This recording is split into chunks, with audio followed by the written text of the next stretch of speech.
በስመ አብ ወወልድ ወመንፈስ ቅዱስ አሐዱ አምላክ አሜን።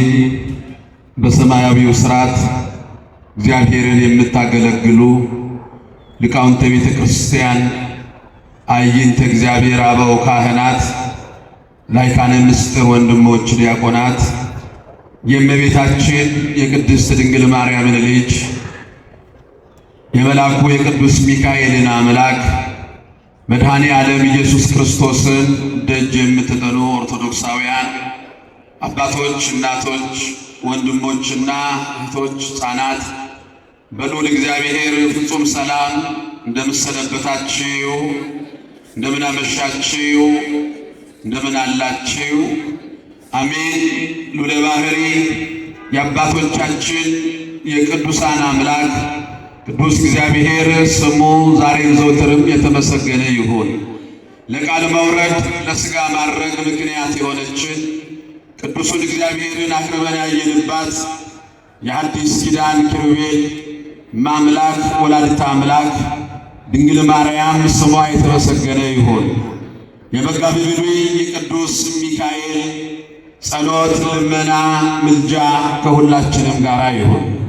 አምላካችን እግዚአብሔር እንደወደደ ባለችን ጥቂት ደቂቃ የምንማማርበት የትምህርታችን ርዕስ ጌታ ሆይ ካንተ ወዴት እንሄዳለን በሚል ኃይለ ቃል ይሆናል።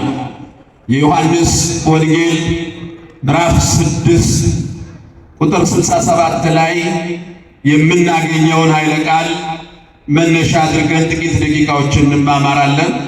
ቅድም በመርሃ ግብር መሪው ተነግሮናል። አቀማመጣችሁ በጣም የተበታተነ ነው። ፊት ለፊት ላይ ብዙ ወንበሮች አሉ። ወደዚህ እንዳንመጣ የሚያደርገን ምንም አይነት የለም። ወደ እግዚአብሔር ነው የምንጠጋው፣ ወደ ቤተ ክርስቲያን ነው የምንጠጋው፣ ወደ በረከት ነው የምንጠጋው። ይሄ ቦታ የምህረት አደባባይ ነው። አውደ ምህረት ማለት የምህረት አደባባይ ነው። እንግዲህ ራቅ ራቅ ያላችሁ ምዕመናን ነገር ባይን ይገባል እንዲሉ አባቶቻችን ጠጋ ብለን ብንማር ፊት ለፊት ሆነን ብንሰማ ጥሩ ነው። ትምህርቱን ለማስታወስ ረዳን ዘንድ አንድ ጊዜ ሁላችንም ይሄን ኃይለ ቃል አብረን እንላለን። እስቲ ሁላችሁም ድምፃችሁን ከፍ አድርጉና ጌታ ሆይ በሉ። ጌታ ሆይ ካንተ ወዴት እንሄዳለን? እንግዲህ ይሄን ኃይለ ቃል ቅድም የነገርኳችሁ የዮሐንስ ወንጌል ምዕራፍ 6 ቁጥር 67 ላይ የምናገኘው ኃይለ ቃል ነው። ክብር ምስጋና ይግባውና ጌታችን መድኃኒታችን ኢየሱስ ክርስቶስ በመዋዕለ ሥጋዌው በዚህ ምድር በሚያስተምርበት ጊዜ በአንድ ጊዜ እስከ 5 ገበያ ሕዝብ ይከተለው ነበር። የ5 ገበያ ሕዝብ ማለት በአንድ ጊዜ እስከ 5000 የሚጠጋ ሕዝብ ክርስቶስን ይከተለው ነበር። ግን ሁሉም የየራሱን ዓላማ ይዞ ነበር የሚከተለው። የተወሰኑ አካላት ግርማ ሞገሱን ፊቱን አይተው ለማድነቅ ብቻ ምን አይነት ደም ግባት ነው እያሉ በሥጋ የተገለጠውን አምላክ በሥጋዊ ዓይን እያዩ ለሥጋዊ ድምቀት ብቻ ለማድነቅ የሚከተሉት ነበሩ። ሌሎቹ ደግሞ እንደዚሁ መምህር ነው፣ ይገስጻል፣ ያስተምራል። ከትምህርቱ መካከል አንዳንድ ሐሳቦችን ሰብስበው ከቄሳር ከባለሥልጣናት ጋር ለማጣላት የሚከተሉት ነበሩ። ሌሎቹ የታመሙ ስለነበሩ በሥጋ ደዌ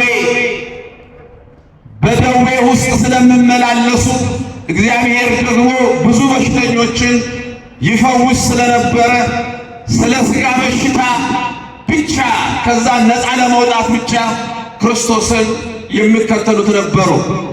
አብዛኞቹ ደግሞ 2 ዓሣና 5 እንጀራን አበርክቶ ስላበላ ስለ ሥጋዊ ምግብ ብቻ ብለው ክርስቶስን የሚከተሉት ነበሩ።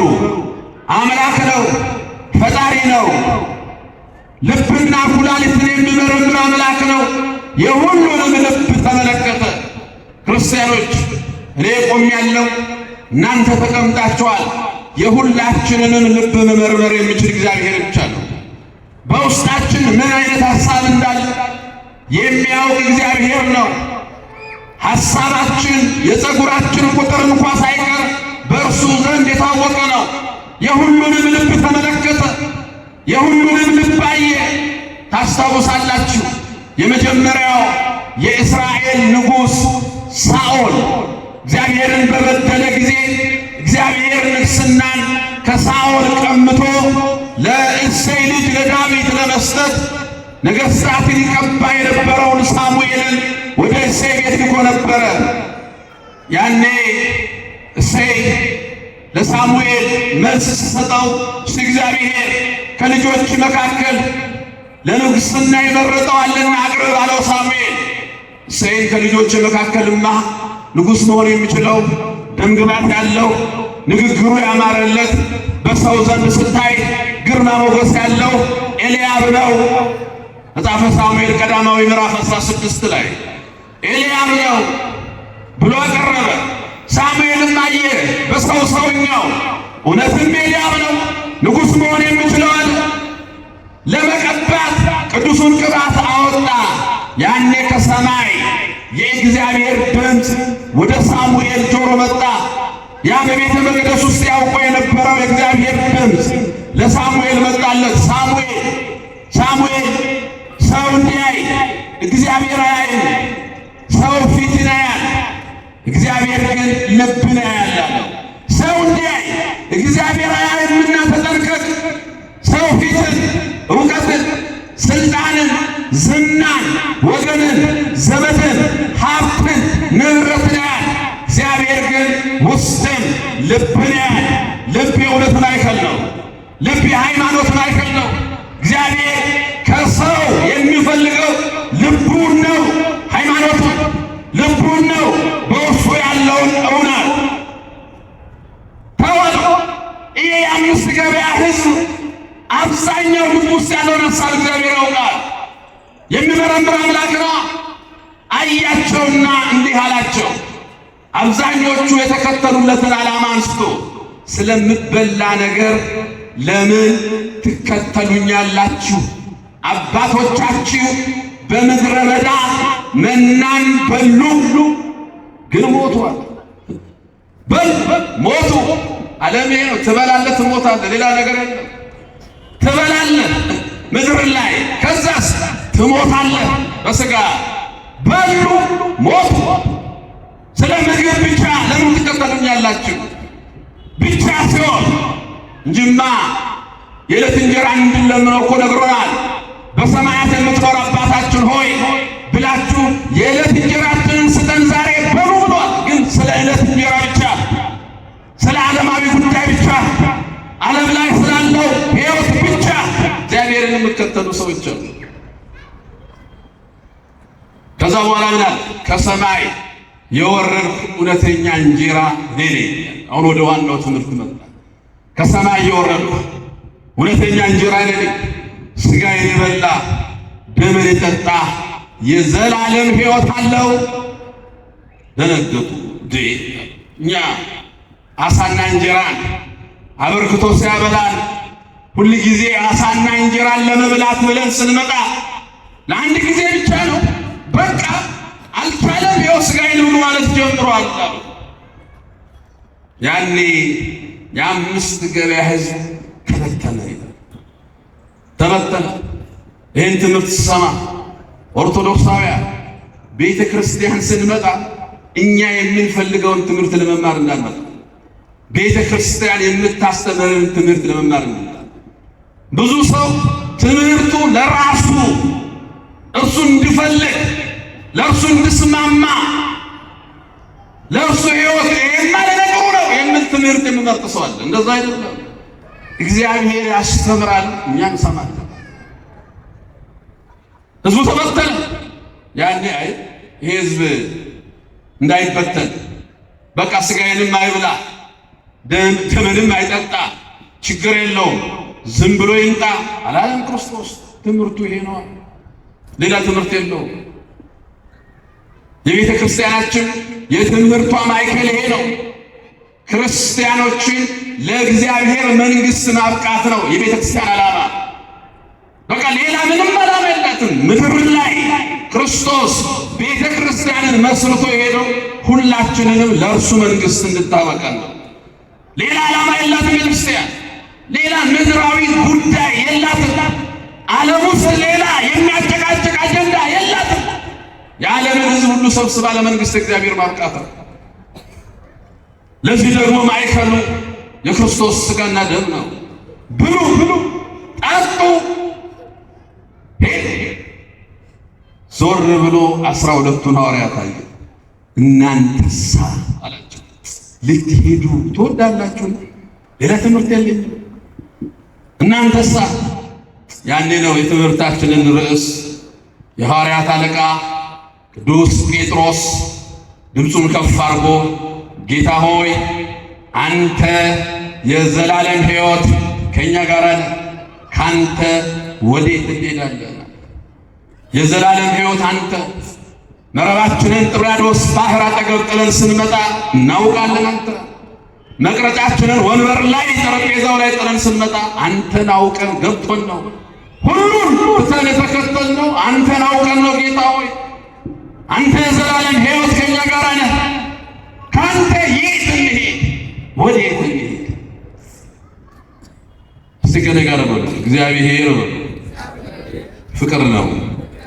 እግዚአብሔር ምንድን ነው? ኋላ ክርስቲያን ከፍቅር ከእግዚአብሔር ወዴት ይሄዳል? ፍቅር ነው እግዚአብሔር። አንደኛ ዮሐንስ ምዕራፍ 4 ቁጥር 16 ላይ እግዚአብሔር ፍቅር ነው። አንተ ልብ ውስጥ ጥላቻ ካለ ከእግዚአብሔር ጋር አይደለም። ለምን? ፍቅር እግዚአብሔር ነው። ከጥላቻ ነፃ ከወጣህ ከእግዚአብሔር ጋር ነህ። ፍቅር ከሆነው ከእግዚአብሔር ከሱ ወዴት እንሄዳለን? ኦርቶዶክሳውያን ፍቅር ከሆነው ወደ ጥላቻ አንሄድም። ለምን? እርሱ ፍቅር ነው። የፍቅሩን ጥግ በመስቀል ላይ የገለጠልን ፍቅር ሥጋውን ቆርሶ ደሙን አፍስሶ የሰጠን ፍቅር።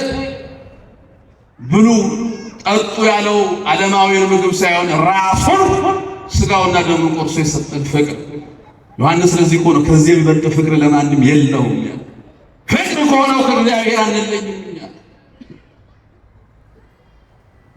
እስቲ አሁንም በሉ እግዚአብሔር በሉ ሰላም ነው። እግዚአብሔር ምንድን ነው?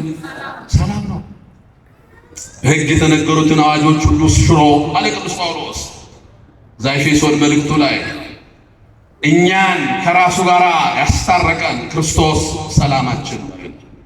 ሰላም ክርስቶስ ነው። ሕፃን ተወልዶልናል፣ ወንድ ልጅም ተሰጥቶናል። አለቃነቱን በጫንቃው ላይ ይሆናል። ስሙ ድንቅ መካር፣ ኃያል አምላክ፣ የዘላለም አባት፣ የሰላም አለቃ ተብሎ ይጠራል። ሰላም ከሆነው ከእግዚአብሔር ወዴት እንሄዳለን? እናንተ ከእግዚአብሔር ጋር ስንኖር ብቻ እኮ ነው ሰላም። ሌላ ቦታ እኮ ሰላም የለም። ሚዲያው ላይ ሰላም የለም። መንገዱ ላይ ስለ ሰላም አትሰማ። በመውጣቱ መግባቱ ውስጥ ሰላም የለም። ለምን? ይሄ ሁሉ ዓለም በሚተረማመስበት ወቅት ከክርስቶስ ጋር ስትሆን ሰላም ነው። እኛ የተሰሙን ቅዳሴ ተጀምሮ እስኪያልቅ ሰላም ሰላም ሰላም ለእናንተ ይሁን ይላል ካህኑ። ስለ ሰላም ጸልዩ ይላል ዲያቆኑ። ቅዳሴው አብቅቶ ወደ መላእክቱ ቅዳሴ የመላእክት ቅዳሴ አልቅም። የኛው ደካማ ስለሆን ያችን ጥቂት ደቂቃ ተሳትፈን እንወጣለን እንጂ ቅዳሴ አልቅም። ከዛሳ በሰላም ግቡ። ሰላም ሰላም ሰላም እኔ የምሰጣችሁ ሰላም ዓለም እንደምሰጣችሁ ሰላም አይደለም። የዓለም ሰላም አይታችኋል። ጥሩ ቁርስ የበላን ቀን ቀኑ ደስ ስል እንላለን። ትንሽ ቆይተን ምሳው ካልተስማማ የዛሬው ቀን ሲያስጠላ እንላለን። እኛው ራሳችን ወዲያው የዓለም ሰላም እንዲህ ነው። ጧት ታይቶ ቀን ላይ የለም። የእግዚአብሔር ሰላም ግን የመንፈስ ነው፣ የመንፈስ ፍሬ ብሎታል ቅዱስ ጳውሎስ ገላትያ ምዕራፍ 5 ቁጥር 21 ላይ ከመንፈስ ፍሬዎች ውስጥ አንዱ ሰላም። ሰላም የመንፈስ ፍሬ ነው። ሰው ሥጋ፣ ነፍስ፣ መንፈስ አለው። መንፈሱ ከእግዚአብሔር ጋር የሆነ ሰላም ነው። ያመሰግናል፣ ተስፋ አይቆርጥም፣ አይጠራጠርም። የት አለ እግዚአብሔር አይልም፣ ከእርሱ ጋር ነው። እግዚአብሔር እውነት ነው። እግዚአብሔር ምንድን ነው ታዲያ? ከእውነት ወዴት እንሄድ? እውነት እኮ እሱ ነው። እውነት፣ ሕይወት፣ መንገድ ነኝ። አዎ መንገድ ነው። መንገዳችን ክርስቶስ። ጾሞ ጾሙ ያለን መንገዳችን፣ ጸልዮ ጸልዮ ያለ መንገዳችን፣ ሰርቶ አሳይቶ ክህነት ተማሩ ያለ መንገዳችን፣ የእምነታችን ሐዋርያና ሊቀ ካህን የሆነውን ኢየሱስ ክርስቶስን እየተመለከታችሁ ይላል ቅዱስ ጳውሎስ። መንገድ ማለት እሱ ነው። እርሱን መከተል፣ እኔ ክርስቶስን እንደምመስል እናንተ ምንን ምሰሉ ማለት መንገድ፣ አርአያችን፣ ምሳሌያችን፣ መሪያችን፣ መንግሥተ ሰማያትን የሚያወርሰን የዘላለምን ሕይወት የሚሰጠን አባት አምላካችን እግዚአብሔር እሱ መንገድ ሕይወት ነው፣ እውነትም ነው። ከእውነት ወደ ውሸት ትሄዳለህ። ወደ ውሸት ዓለም እኮ ውሸት ነው። አሁን ከትላንት በስቲያ እዚህ ፊጋ ወደዛ ወደ መገናኛ ጀርባ ወደ ፊጋ ወደ ገርጂ አካባቢ ሰው ተሰልፏል።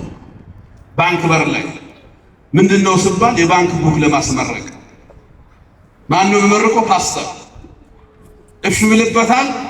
3000 ብር ካለ 6000 ብር ሊሆንልህ። አቤት አቤት አቤት!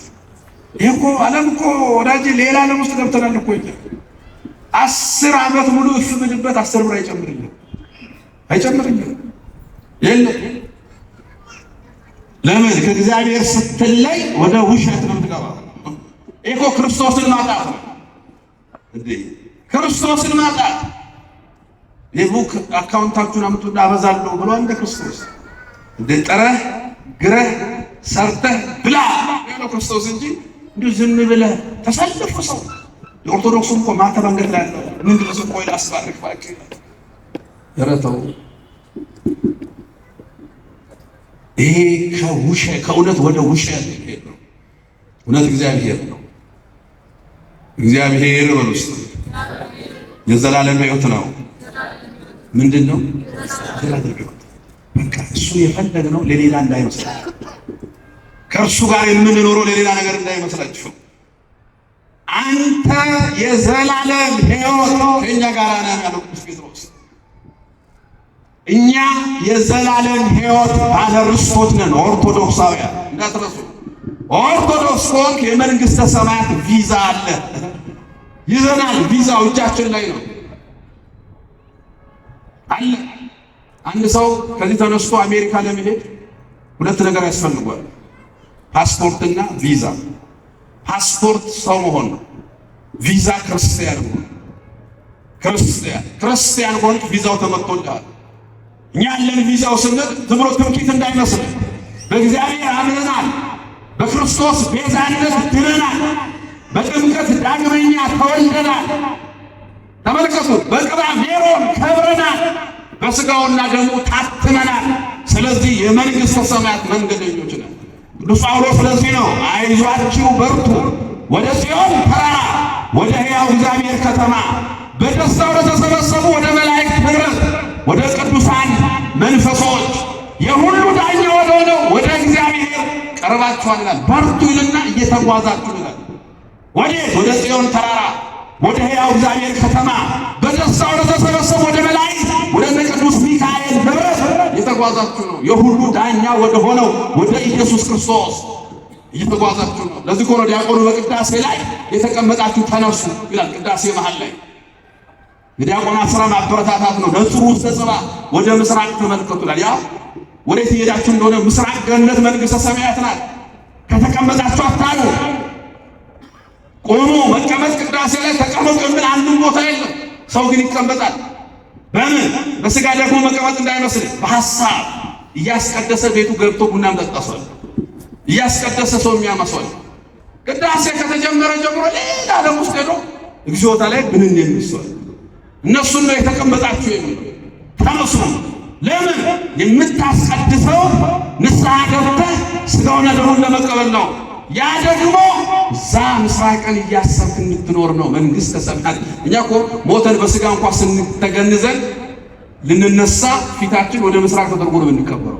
ብድግ ብለን ወደ እግዚአብሔር መንግሥት እንድንነሳ ያንን ነው። ወደ ምስራቅ ተመልከቱ። ጉዞ ላይ ነን፣ ጉዞ ላይ ነን። ለዚህ ጉዞ ነው ከእግዚአብሔር ጋር ተጣብቆ መኖር። ከተውከው ቀረብህ።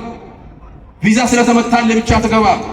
በረራ አለ የተወሰነ ሰዓት በምድርም ስታየው ጉዞ አለ። አየህ ጉዞ ቅዱስ ጳውሎስ ልሂድ ከክርስቶስም ጋር ልኖር እጅግ የሚሻል ነው። ልሂድ ጉዞ አለ። ጉዞውን በርትተህ ወገብን በእውነት ታጥቀህ የጽድቅን ጥሩር ለብሰህ የመዳንን ራስ ቁር ደፍተህ የመንፈስን ሰይፍ ይዘህ በሰላም ወንጌል ተጫምተህ መጓዝ ይጠበቅብሃል። ይሄንን ስትጓዝ ነው የምትደርሰው። ስለዚህ ነው ተመልከቱ፣ የዘላለም ሕይወት አለን። እሱ እግዚአብሔር ነው የዘላለም ሕይወት። አንተ የዘላለም ሕይወት ከኛ ጋር ነህ። ካንተ ወዴት እንሄዳለን? እግዚአብሔር የሚለዩን 4 ነገሮች አሉ። እነሱን ፈጠን ፈጠን ብዬ እናገራለሁ። እነሱን ካሸነፍናቸው ከእሱ ጋር መኖር እንችላለን። የመጀመሪያው የዓይን አምሮት የሥጋ ፍላጎት ይባላል። እስቲ በሉ የዓይን አምሮት የሥጋ ፍላጎት። ይሄ አሁን ከእግዚአብሔር እየለየን ኦርቶዶክሳውያን ወጣቶች፣ ይሄ ከእግዚአብሔር እየለየን ነው። የዓይን አምሮት መጽሐፍ አሁንም ቅዳሴን ደጋግሞ የሚያነሳው ትልቁ የቤተክርስቲያናችን ሥርዓት አምልኮ ነው። አንድ ሰው ካላስቀደሰ የማያስቀድስ ክርስቲያንና ፍሬን የሌለው መኪና ነው፣ ጥቅም የለው። ክርስቲያን ቢያንስ ሰንበተ ክርስቲያን ማስቀደሳል። ሰንበተ ክርስቲያን ከኝቶ ማርፈድ የለበትም።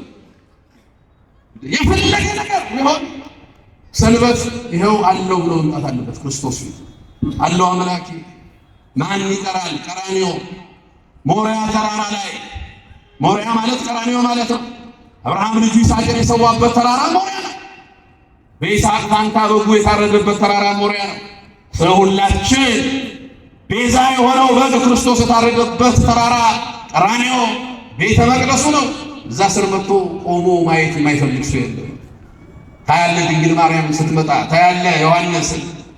አየህ ቀራንዮ ቅዳሴው ላይ ስትሳተፍ ዙሪያ ያሉ ቅዱሳንን ታያለ። ይህች ሰዓት እንዴት የምታስፈራ ናት! ያልካሄ ነው አብ ከልጁ ጋር ከመንፈስ ቅዱስ ጋር የሚገለጥባት ይህንን መስዋዕት የሚሰውርባት አይታችኋል። ቅዱስ ዳዊት በመዝሙር 147 ላይ ወደ ቤተ መቅደስ መጥተዋል። ልክ ስመጣ መላእክት ረቦ አየ፣ ተነጥፎ መላእክት። ከዛ ምን አለ መሰላችሁ? በመላእክት ፊት እዘምራለሁ። እስቲ በሉ በመላእክት ፊት ምን እላለሁ? ወደ ቅዱስ መቅደስ እንሰግዳለሁ። አሁን እኛ አይን ደካማ ሆኖ እንጂ እኮ እንደ ሚካኤል ጋር ነው የተሰበሰብነው። እናንተ በመሃላችን እግዚአብሔር አለ የለም? አይዟችሁ አለ የለም? የታለ? አንዳንዱ ወደ ኋላው ዞር ይላል። ከጀርባ የተቀምጦ ሁሉ አለ እግዚአብሔር። እስቲ ከፍ ብላችሁ ይሄ ሰማይ ይባላል። ሰማይ ማለት ይሄ ስዕለ ማይ የውሃ ምስል። ከፍ ስትሉ የመላእክት ሀገር አለ፣ ኢዮር፣ ራማ፣ ኤረር። ከፍ ስትሉ ኢየሩሳሌም ሰማይ። ከዛ ከፍ ስትሉ ደግሞ ምን አለ መሰላችሁ? ወደ ላይ ከፍ ያላችሁ መንበረ ጸባዖት፣ መንበረ መንግስት። ከዛ ከፍ ስትሉ እግዚአብሔር አለ። ለዚህ ነው በሰማያት የምትኖር አባታችን ሆይ እንላለን። በሰማያት የተቀመጥነው መሬት ላይ ነው፣ አፈር ላይ ተመልከቱ። መሬት ላይ ከመሬት በታች ውሃ፣ ከውሃ በታች እሳት፣ ከእሳት በታች ነፋስ፣ ከነፋስ በታች ማን አለ? እግዚአብሔር። እግዚአብሔር ለዚህ እኮ ነው ዳዊት ወደ ሰማይ ቦታ አንተ በዛነህ፣ ወደ ጥልቁም ቦርድ አንተ በዛነህ፣ ከአንተ ወዴት እሄዳለሁ? ታዲያ አሁን በስሙ ተሰብስበን አባታችን ሆይ ብለን በመሃላችን እግዚአብሔር አለ የለም? እግዚአብሔር ካለ መላእክት አሉ። ቅዱስ ገብርኤል እኔ በማን ፊት የምቆመው መልአክ ነኝ አለ።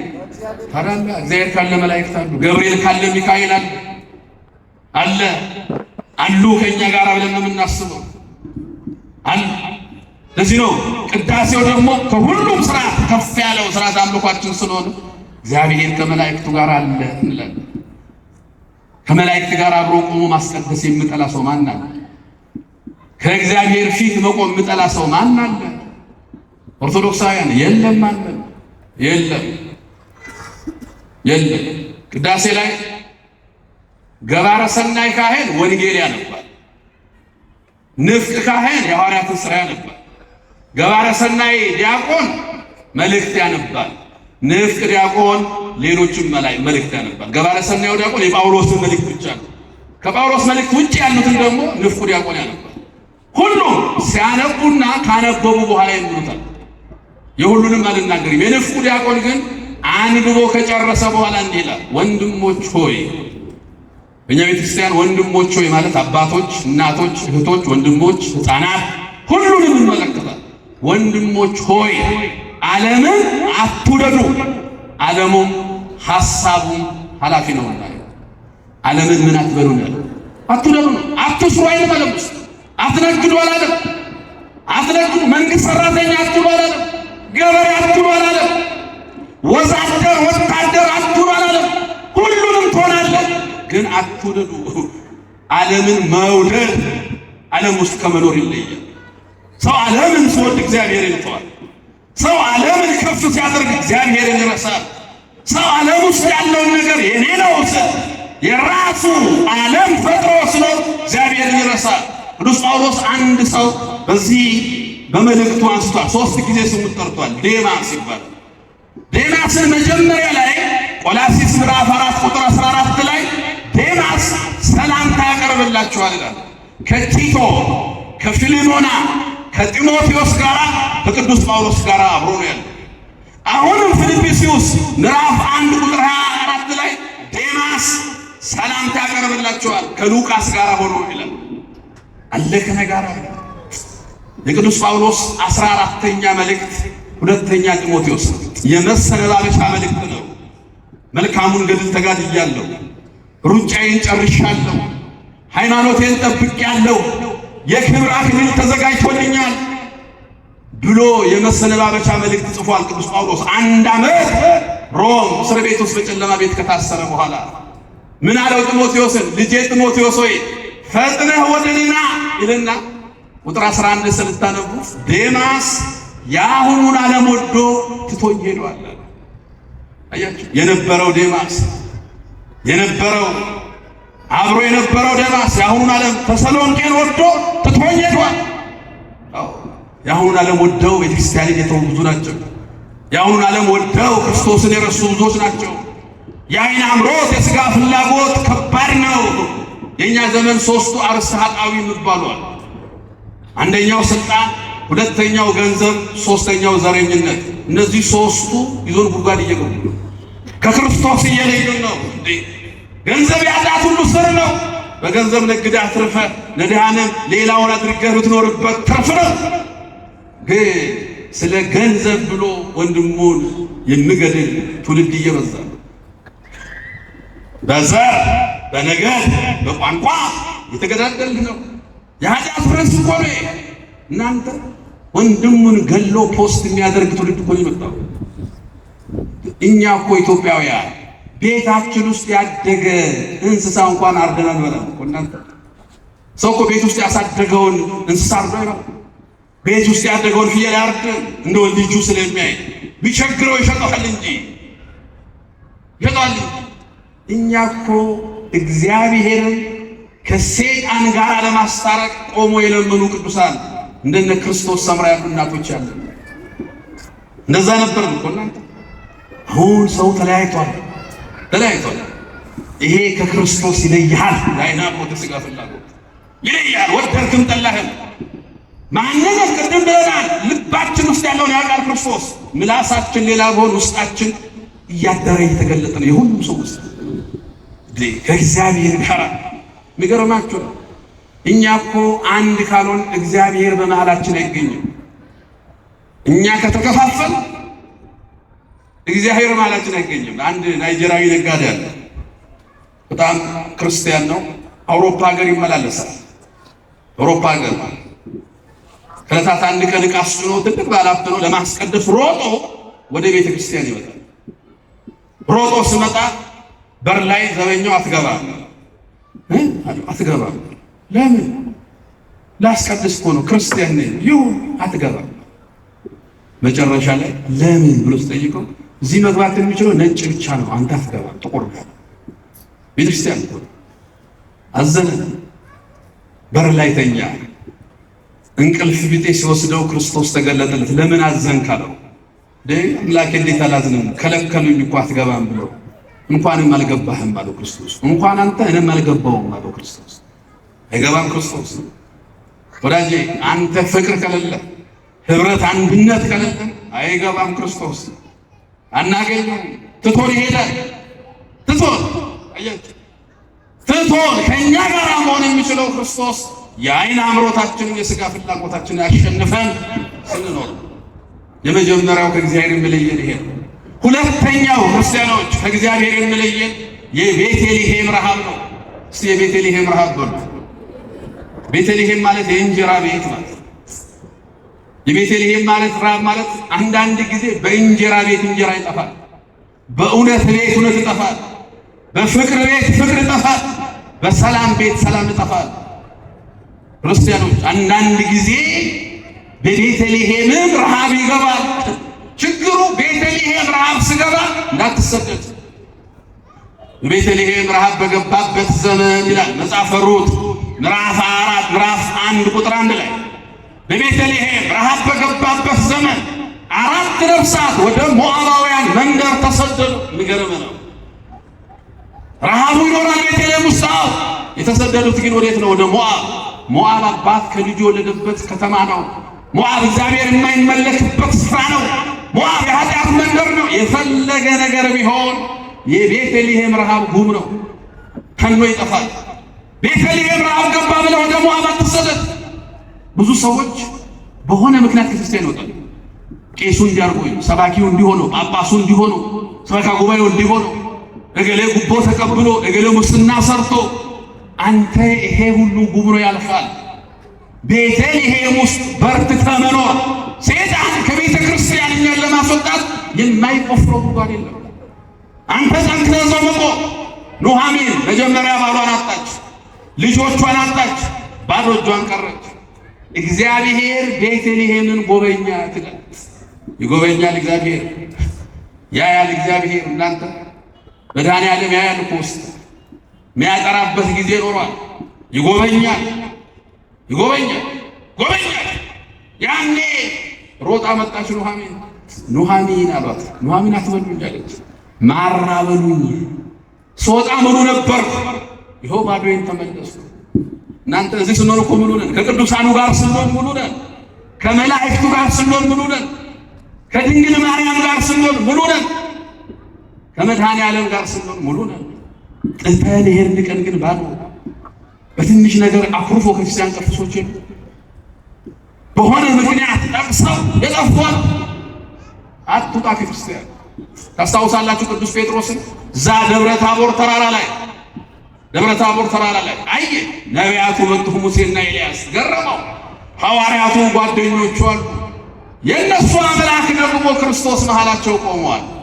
አሁን እኛ ቤተክርስቲያናችን ቅዳሴ ሲቀደስ 3 ዲያቆንና 2 ቄስ ነው። 3ቱ ዲያቆናት የ3ቱ ሐዋርያት ምሳሌ፣ 2ቱ ካህናት የ2ቱ ነቢያት ምሳሌ ነው። አየ፣ ተመለከተ። አብ በደመና ሆኖ ልጄ ነው ስሙት አለ።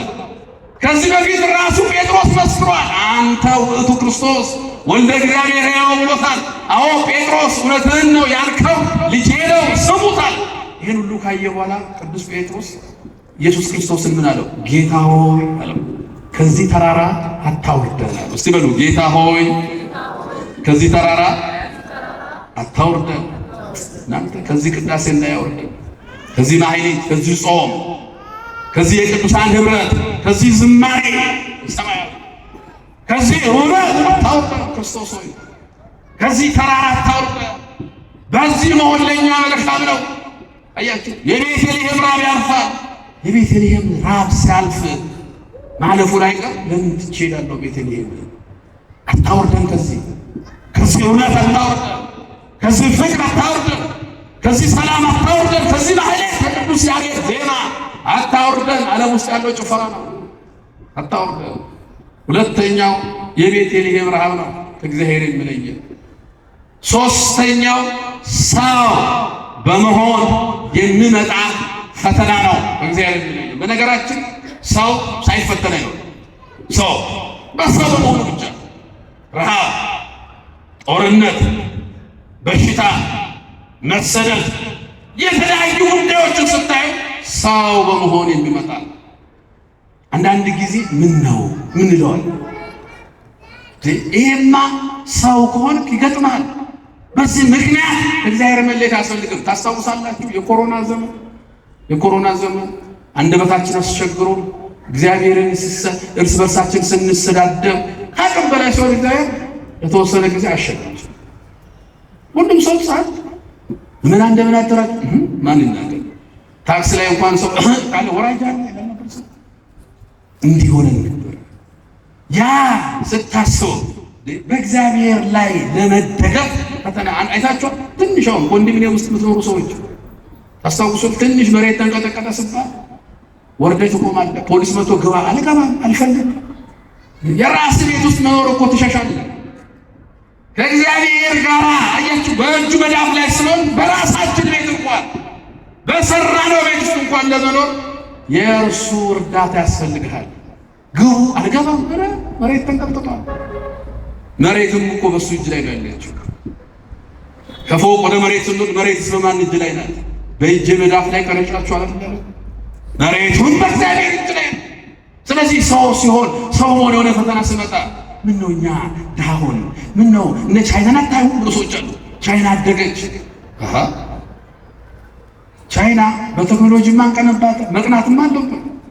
በአርቲፊሻል ኢንተለጀንስ መቅናት አለብን። በኢንተርኔት ኦፍ ቲንግስ መቅናት አለብን። በምንሰሩት ቴክኖሎጂ መቅናት አለብን። በሃይማኖት ግን አንቀና መስራት እንችላለን። አዎ ግን 1.4 ቢሊዮን ቻይናውያን እኮ አልቦ አምላክ እግዚአብሔር የለም ነው። ቻይና ውስጥ እኮ ሃይማኖት ምንድን ነው ታዲያ? ምን ሰነፍ በልቡ አምላክ የለም ይላል። እኛ ጋር ነው ጦርነት ያለው፣ እኛ ጋር ነው እንዲያለው አትበል። እኛ ጋር ነው ጦርነት ያለው። እርስ በርስ ስለተጣላላት ነው የምንገዳደለው እንጂ እኮ እግዚአብሔር እኛ ከእርሱ ራቅን እንጂ እኛ እግዚአብሔር መች ከእኛ ራቅ? እኛ እኮ ከእግዚአብሔር ራቅ ነው። እኛ እኮ እግዚአብሔር ረሳ ነው።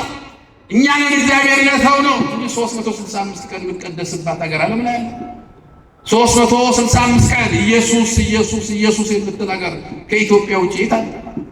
በማህሌቱ ክርስቶስ፣ በኪዳኑ ክርስቶስ፣ በአውደ ምሕረቱ ክርስቶስ፣ በሰባቱ ምስጢራተ ቤተ ክርስቲያን ክርስቶስ።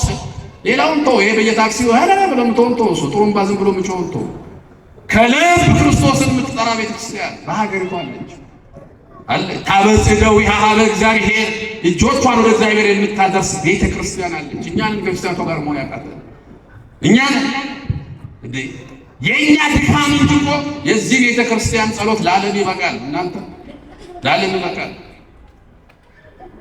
ማን ነው 12 ሰዓት ላይ ተደውሎ ቅዳሴ እስኪያልቅ ድረስ መድኃኔዓለምን እየጠራ የሚጨርስ ከዚህ ቤተ ክርስቲያን ሊቃውንት ውጪ ያለ ሌላ ቦታ? ሌላው እኮ 10 ደቂቃ ጮሆ እኮ ብሬክ ለውቶ ሲጋራ ይመስል ነው። ብሬክ ለውቶ ሻይ ጠጣ ነው፣ ሃይላንድ ጠጣ ነው። አባቶቻችን ባይለ ስሙ ቅዳሴው ሲቀደስ ሌሊት ማይለት ተቆሞ ቀን ታቦት ወጥቶ ከሰዓት ቅዳሴ ተቀድሶ በዚህ መሃል ከእግዚአብሔር ጋር ያልሆነ ሰው ይሄን ይችላል? አይችልም እኮ አይችልም። አለ በረከቱ። ለዚህ ነው ሰው በመሆን ፈተና ሲገጥመን የት አለ እግዚአብሔር? አለ እግዚአብሔር አለ። እኛን መርከቢቱን መስራት ያቃተን ይላል ነው። መጀመሪያ መርከብ ሰራው ነው። ስንት ዓመት ነው የፈጀበት መርከብ ለመስራት? አቤት 120 ዓመት ነበር። በ100 ዓመት ነው ይሰራ። በ100 ዓመት ሙሉ መርከብ ሰርቷል። እናንተ የጥፋት ውሃ ይመጣል፣ ግቡ ወደ መርከቢቷ ግቡ። ይኸው የጥፋት ውሃ ሊመጣ ነው። ምን ያወራል? ምንድን ነው የሚያወራው? ገና 100 ዓመት እኛ እኮ እንዲህ ነን። ገና